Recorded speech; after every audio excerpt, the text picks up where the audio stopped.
whatever you feel good about, whatever makes you happy, that is what you should be doing, and you shouldn't be letting anybody tell you differently. I had some people ask me if I'm AI. No, I'm not AI. And I had, believe it or not, some girls say to me, you know, I've always hated you, but I like you now that you've cut your hair. Today we're going to talk about fashion and makeup and body image, but I'm pretty sure not in the way anybody else has done it. Certainly not in the way I've heard anybody else do it. And this has come out of all the wonderful comments that happened on my last video. There were some themes that came up and some things I felt like I needed to address. So let's address them. And I thought, let's do something different. I'm in my bathroom and I'm gonna do my hair and I'm gonna do my makeup. The reason I'm doing it is because it will give me a chance to talk about certain things. But I want you to notice first, I am dressed like an Easter egg, and I'm going to tell you how I got to the point where I love dressing like an Easter egg. Let's work on my makeup. My hair is wet because I've just washed it. It's thick enough that I can't immediately dry it. I've got a cowlick here, so I always put a little clip there to kind of pull that down until I dry it. The first thing I need to do is I have some crusty here on my nose, and no matter how well I clean it in the night, in the morning it's there, and so I have learned that if I don't take that off, then when I put my makeup on, it's gonna look pretty bad. And my nose is red. Rubbing it made it worse. But it's naturally red. It will fade away. And I have rosacea. This is an inherited thing. My dad had it. My grandpa had it. And when I was a teenager, sometimes I'd get teased about it. So I've been trying to deal with that my whole life. And I know sometimes that can be a sign that you've got a certain illness. Now, this is just luck. I started shaving my face years ago. Sometimes what I notice is when you're talking to a woman, it's like she's not aware that she needs to do that. My mom was that way. And so you see all the fuzzy coming out of her face and long chin hairs. I personally don't want that to happen, so I shave my face. Every single day, I use this little Panasonic. Just quickly go over it. I look for, I've got one right here, these really tough chin hairs that come up, and the only way to get them out is to pull them out. And I don't know if this has ever happened to you, that like you'll be talking to somebody, some woman, and very often it's an older woman like my mother was at the end, and they'll have these chin hairs just coming out, and there's just something in you wants to just pull them out. So because of that, I really don't want that situation, and I made my daughter promise that if I ever end up in the hospital, I'm in a coma or something, that she'll get rid of my hair on my face for me. Please, I said, don't let me die with chin hairs. I always forget to say, but if you relate to any of this, you might want to think about subscribing. So now I'm going to do my makeup. There are a lot of people who have a lot of opinions about makeup and what you should and should not do. Let me explain where I am with that. For years, I just, I didn't need to wear a lot of makeup. And I was a teacher. I worked for companies, in software companies and everything. But then when I started my own company, I was so traumatized by what had happened to me in the previous 3 jobs. I just was really sick for a few years. I spent most of my time, I'm not wearing this. I got to pay attention to what I'm doing. So I was just really sick. I did a lot of working, sitting in my bed, my laptop on a tray, building that company, running that company, and just getting really sick all the time. So I probably wore pajamas first 2 years. No makeup, except when I went out to church. None at all. And for the whole 9 years, I didn't wear mascara once. And I tried dyeing my eyelashes at one point because you can see they're blonde. I appreciate so many of you were so supportive of me when I posted that picture of me with and without makeup. And the reason I did that was because so many people thought I don't have wrinkles. And I do have wrinkles. And I have rosacea, lots of age spots and all of that. And they were just like, well, you're beautiful either way. I don't feel ugly without my makeup.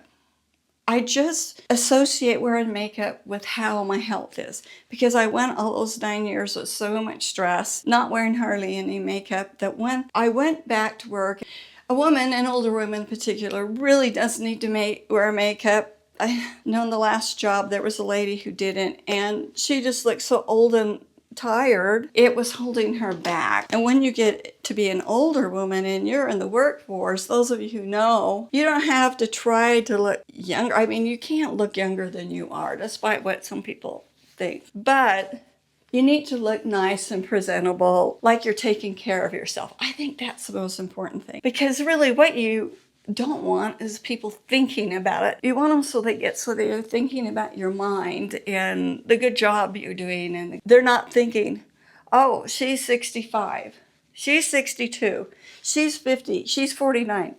If possible, you don't want them thinking about that. You can't stop it. You just want to be kind of neutral. And so that's what I did. And I made sure I always looked nice, and I wore business casual, and I kept the makeup on. I don't wear heavy makeup, as you're going to see. I have found makeup that works for me, that covers pretty well. And my skin is extremely sensitive, as is my system. I'm very, very, very sensitive to medications, brands of generics, supplements. So I have to be very, very careful, and I can't just willy-nilly try things. But this is the only thing I have found that will clean my face and not cause me to get welts. And then the only thing I've found that I can use as a moisturizer is this. And my problem is I forget to put it on. But when I put it on, it always just feels really lovely. Now, I'm gonna get putting my makeup on. I don't do it like those fashion and makeup experts say to. I do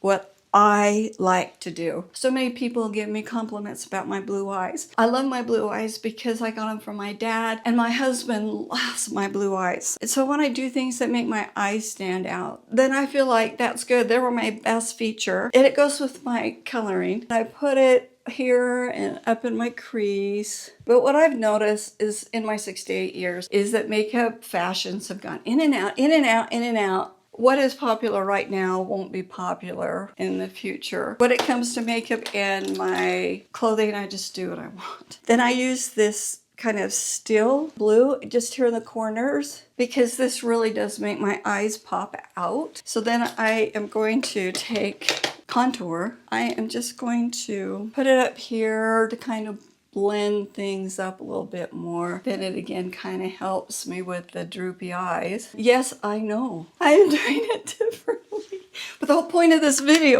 is that's good. It's good that I'm doing it differently, and it's good if you do it your way. It is good. It's good. It's good. You do it your way. Use bright colors. Don't use bright colors. Whatever you feel good about, whatever makes you happy, that is what you should be doing. And you shouldn't be letting anybody tell you differently. And you know, it just always kind of amazes me. I grew up in a way that the only people who would comment directly to you or about you in a way that you could hear that your clothes are wrong, your makeup was wrong, you were ugly, that made you look bad, were kids in high school, junior high and high school. And then when you got past that, people stopped doing it. Nobody in college did it. Nobody in work did it. They might be thinking it, but they would not say it to you. They wouldn't say it to their mom, their sister, their friends, their neighbors, their coworkers. Nobody said it to you directly. I think that looks terrible. Everybody recognized that is not polite. That is my opinion, and I don't have any business. Now, if someone wanted to know what I think, then that would be the time to very gently give them my opinion. But unless they ask, I'm not saying. If I think they look especially nice, I might say, wow, I really like that on you. You look really nice today. So you would be supportive, but you would not be critical. Oh, but then what happened? I had to back up. I had that company, that e-commerce company, and we had a forum. And those ladies were so nice. People really do pick up on what I like to do, which is be kind and supportive and build people up. And so everybody was like that. And we never had anybody come on there and be mean to each other. And what I've seen in the comments is that 99.8% of people are nice and supportive. And I love that there's thousands of people telling your stories and supporting each other. But you know, you have those odd people, and this has happened because of social media, that will come on and tell me, you're ugly, you look awful, I hate you, stuff like that. And what I do is I hide them, because I've seen it once. I don't need to see it again, and nobody else needs to see it, because if I allow that kind of thing in my comments, people who have that tendency start dogpiling. And if I see anybody who's rude to another commenter, I hide them as well, because we don't need that here. We're building something special, something where we're supportive, and we see all these varieties of experiences and health challenges and preference for hair color and style and makeup and clothing. People have lost their husbands, other people are struggling with handicapped children, and there's just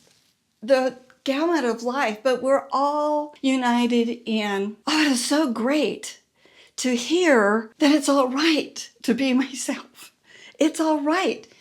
And so I don't want anybody to come in and disturb that. If you've happened to have done that and you regret it, send me an email and I'll unhide you and you can participate, because, sometimes we just kind of lose our mind and we say and do the wrong things. So I'm welcome to having that habit, but I'm not welcome to having people who are choosing to be rude, who are behaving like they were in high school and junior high. I'm protecting all of you wonderful people who are watching that. So now we can get past that. I've really not been someone with eyeliner, because if I go across, it closes my eyes up. But I did figure out I can put a little bit on the corner of my eyes, and I'm really terrible at doing it, particularly since my eyes are the best. I just put it over here in the corner a little bit. And then this hand has this rubbery thing, and I kind of blend it in. And then, because I've always made a mess of it, made a mess of corners, I learned this from a lady on a channel. Love that. I take, because if you see how I kind of got it down here and it's dragging my eyes down. So I'm going to put a little dot of that, and I'll go up like this, and then that blends it in and it covers up the mess I made. I've got to do my eyebrows. I'm not going to be able to have you see this. I don't know how to take care of my eyebrows.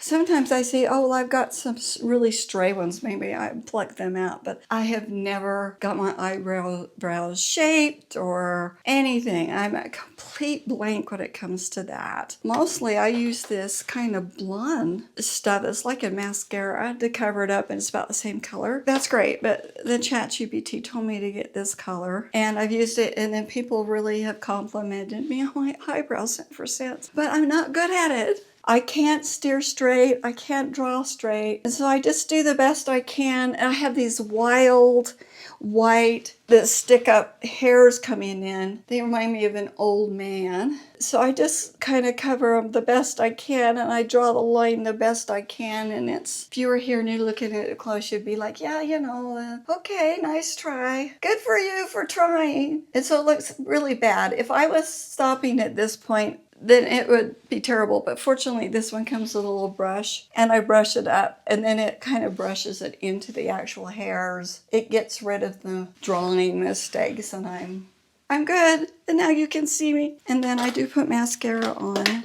All those years, it took me a lot of experimenting to find a mascara that doesn't flake off and doesn't hurt my eyes. So I use this Cover Girl, and I keep trying other kinds, but I have allergic reactions to most of them. And so it really has been hard for me to find makeup that doesn't make my face get welts on and my eyes puff up. So I've kind of settled into what I'm doing. I'm not in any hurry to follow the fashions. I'm just like, okay, if it makes me feel good, I'm good. I'm good. I'm happy. My eyelashes are long. They're blonde, but they stick straight out. It took me till my 60s to realize how to do this. But I always had trouble with my eyelashes hitting my glasses, which made it even harder to wear mascara. And then I learned, okay, Roseanne, you dope. You should curl your eyelashes before you put the mascara on. Because I kept trying to do it after I put the mascara on. Then would get all clumpy, and I'd be, I don't know why this doesn't work for me. So I just put it on. I don't fuss. But I started to tell you that the makeup is a sign to myself and to my family how I'm feeling. Because I always get dressed, always make my bed, and I almost always put my makeup on, unless I'm sick. If I'm really sick, I don't make my bed, which is fire alarm time, because I just am not comfortable with that my bed made. I always get dressed, and so if I'm still in my pajamas and my nightgown during the day, I'm going to put on a little bit of pink blush here. Then everybody knows, okay, Mom is sick. Mama's sick right now. She's sick. If I get dressed and I don't have makeup on, then I'm feeling a little better. Not very well. If I get dressed and I have makeup on, I'm feeling good enough that I'm going to be able to do some things. My family can't tell how well that is until I start doing things around the house. Okay, I'm going to stop and I'm going to use this Wonder Lady 3-in-1 lip scrub. I finally discovered this stuff and found out that it stopped me from getting chapped lips. And now here's the controversial part. I'm going to put on some lip stain, and there are some people who have some very strong opinions about whether I should wear it. And I have a lot of different colors. Most of them are pinks. They're like that. The funny thing with my lips, because I do have some color in them, the way these lip stains, they kind of react with whatever's happening in me chemically. So I can't tell from day to day what the color is going to be. So sometimes a pink one like that will look red. I don't know. For most of my life, I just couldn't wear lip stuff. It wouldn't stay on. It felt all gummy. If you put it on 5 minutes later, it was gone. It was like, what the point? And then I had tried some lip stains, but they dried my lips out so much that I was just like rubbing my lips and completely miserable. But then I came across this stuff, this Wonder Skin, and even though I know, yeah, it's not fashionable, I'm having a blast wearing it. So we're going to find out today what color this pink turns out to be. It's purple when it goes on. So then I have to let it dry for just a couple seconds. So I'm going to take the opportunity to clean my glasses. Yeah, I look great, don't I? I'm having the best time wearing it. The thing about lip color is it really just go in and out of fashion. Bright colors, neutrals, bright colors, neutrals, bright colors, neutrals. What's happening right now was really big in the 90s. My one son noticed that I would put my glasses on, and you'll see why I don't wear them generally on videos. It's because of the glare. He noticed that the only time I was really lip color was on Sunday when I got ready for church. And so he started saying, Mommy, would you wear your church lipstick? Oh, wow. Okay, now you can see that's a lot brighter color than that, but I've never been able to get a light color be light on my lips. But I'm happy. Now I'm going to put this City Lip stuff on, which really feels good. It actually kind of lightened it up a little bit. It feels really good, and it kind of plumps up the lip just a little bit. I'll take these glasses off because I know they do glare. So really the point of all that is I'm doing what makes me feel good. If I ever get to the point again where I don't want to wear makeup, then I won't. But my mom wore makeup her entire 98 years, even up to the very last couple of days when she fell, and then she was really sick and that caused her to pass away. But she always wore makeup. She wore some drugstore foundation, some blush, some eyeliner, and some lipstick. She didn't have to wear mascara because her eyelashes were dark and long. My grandmothers always did. They were my examples. A lot of people have a lot of opinions about it. Some people love my short hair, and they think it's really cute. Other people think I look old and ugly and it looks chopped and I look like a man and then I need to grow it out. So here's the thing with me. My hair has gone up and down through my life. Shoulder length, my first pixie was when I was like 10 or 11. Then I grew it out, and then I cut it when I was like a junior in high school. I cut it with the layers. It was 17 magazine was a big thing. And so I took a picture to my hairdresser and she cut it, and I was the very first one in the area. And I had, believe it or not, some girl say to me, you know, I've always hated you, but I like you now that you've cut your hair.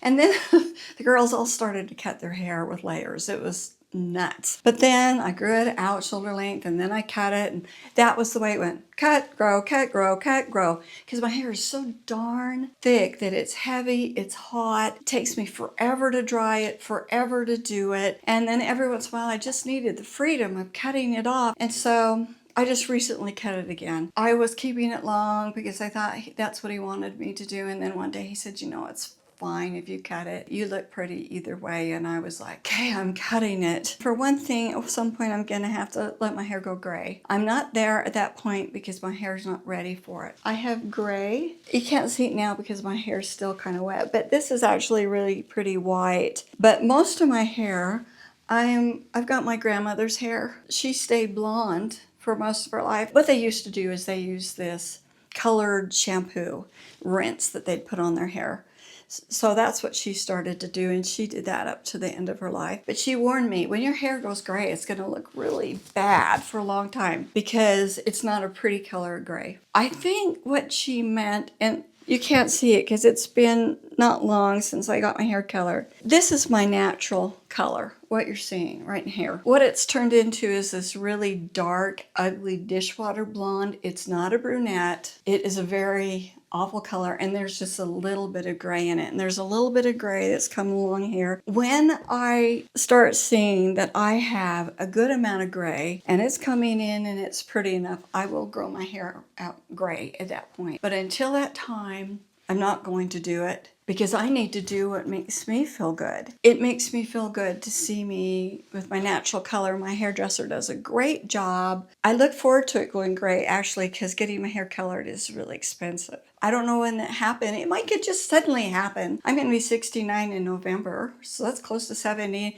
Could be in my 70s. Just all of a sudden, my hair's ready to go. I don't know, because my grandmother, whose hair I have, died of Lou Gehrig's disease when she's 72. So I don't know what would have happened, because I didn't get to see it. And those of you who have been able to go gray and you love your gray hair, I think that's awesome. My husband's hair is gray. It's gone white, actually. More and more it goes white. Some of my in-laws have gone gray. Some of them, there's just a mixed bag. It's the same true of everyone I know. Everywhere I go, some women choose the color of their hair and some women don't. And I think it's great. But what I don't think is great is for us to act like we have the solution for everyone else. It would be really wrong for me to sit here and say, okay, you just let yourself go because you color hair. You're letting yourself go because you're wearing those clothes. You know, you'd look younger if you wore other things. And that's what I hear happening. Some people say it so nicely and gently, and it's fine. It's fine. Some people say it that harshly. You just look awful.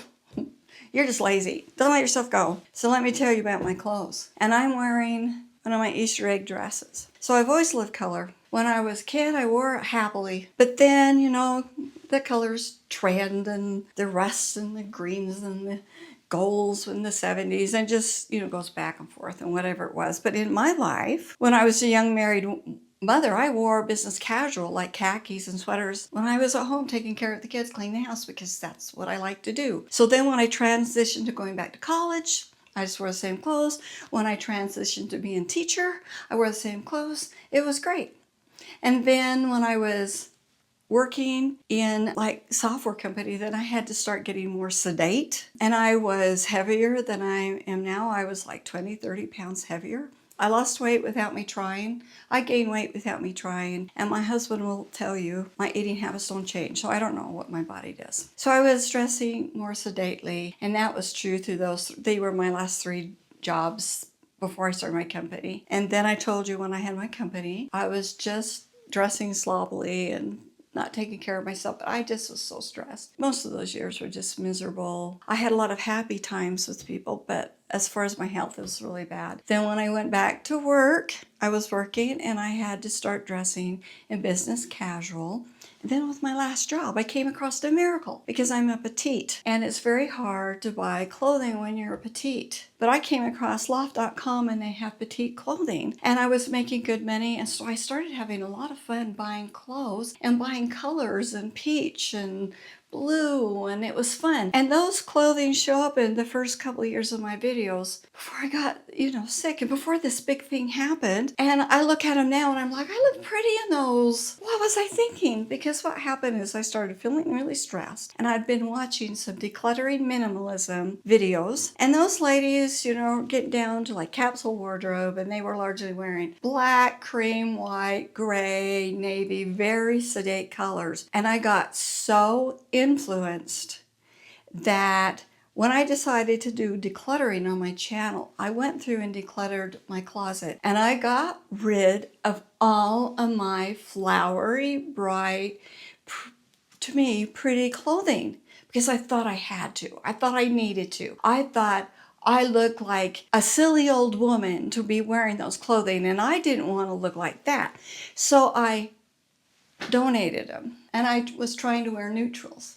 And then the next spring came, and I wanted to wear my flowery, lightweight shirts, and I didn't have them. Oh, I was like, what have I done? I've made so many decluttering mistakes, and most of my mistakes have been because I was influenced. I felt pressured by what I saw happening on other YouTube channels, frankly. That's where it came from. So I'm like, okay, I'm going to start buying stuff again. I started having the best time and buying bright colors. I go down to church, I'm the only one. And here I am, you can't see the bottom of it, but this is a full length, we used to call them maxi dresses in the 70s. So it's a full length dress. You can see I've got puff sleeves. I had to show you some of my other clothes. But I feel like an Easter egg amongst all the navy blue, black. I just love it. But the funny thing is whenever I wear this dress in particular, I go to some church thing, complete strangers come up to me and say, and they're very often older women, although I've had younger women do this too. That is so pretty. And you look so pretty in it. And then their face has kind of a wistful look on it, like, I wished I dared do that too. I didn't expect that to happen, but it made me think, why are women holding themselves back? And why is everybody trying to fit into this mold? Why is it then we reach the age where we're very often like, we've seen the styles come and go and come and go, and we're not playing that game anymore. It's too expensive. So I'll buy something new, what I want, but I'm going to buy what's comfortable. And I'm going to keep wearing my perfectly good clothing because I'd rather spend my money on something else. There are other people who really, really, truly love fashion, and they'll say, well, I keep myself looking spiffy. I like it. Why don't you do it? You just look old and tired. That's their opinion. I'm happy for them. If you feel like that, that is great. You love doing that in the way probably I love collecting craft stuff, and I like having bright things around me. I love that for you. And I love it for those of you who are absolutely content wearing sweats or shorts or no sleeves or whatever it is. I just want you to be happy in what you're doing. Because how you do your makeup, how you do your hair, how your clothing, it's not a moral choice. There's really no right and wrong to it, except there are people who really feel like they have the answers and then they assign right and wrong. But there's not a right and wrong. God does not give commandments. Women must stay up with the styles or they're breaking my commandments. No. He tells us not to be concerned about earthly things, to be concerned about spiritual things and treating each other. He tells us the two great commandments are to love God with all your heart, mind, and mind, and love neighbors as you love yourself. So I don't think he would approve of the sniping that goes on between women. Let's be nice to each other. And so these women who have the channels, you do this and you will look younger, that's great for them. They feel that way. They truly feel like that with their bones. They feel that they're helping people, and the people who watch them feel like they are being seen and like they are being helped. That is awesome. But for those of us who are not interested in that, I think we appreciate hearing people like, yeah, you know what? I don't feel that way. I'm so glad to find some other women who feel like I do. This video is not gone like I thought it would. I didn't think I'd deliver it in my bathroom, but this really is like you've come to my house. Let me show you a little bit of my closet. I don't know how clean it is in here. We don't care, right? We're friends. My dresses. Oh my gosh, I think that's the most beautiful color. Oh, pretty colors. See, flowery. This is like one thing. I bring it out in the fall. This is a little sedate too, but here. Oh, I love this color. Ooh, this. I wear this at Christmas time. And this last Christmas time, I bought this really, you can't see it on camera, but it's really beautiful, kind of navy blue. Pedal pushers. Yes. I have shorts. I do have these comfortable sweat things I wear. I got into overalls since I've had this big fashion revolution happening with me. I love them. I keep collecting them. I love them. I'm totally aware that nobody else is wearing them online. You don't see channels with women my age wearing overalls. Nobody else is wearing polo shirts. I like to wear them under my overalls because they're not petite. They're way too long for me. And they're really super comfortable.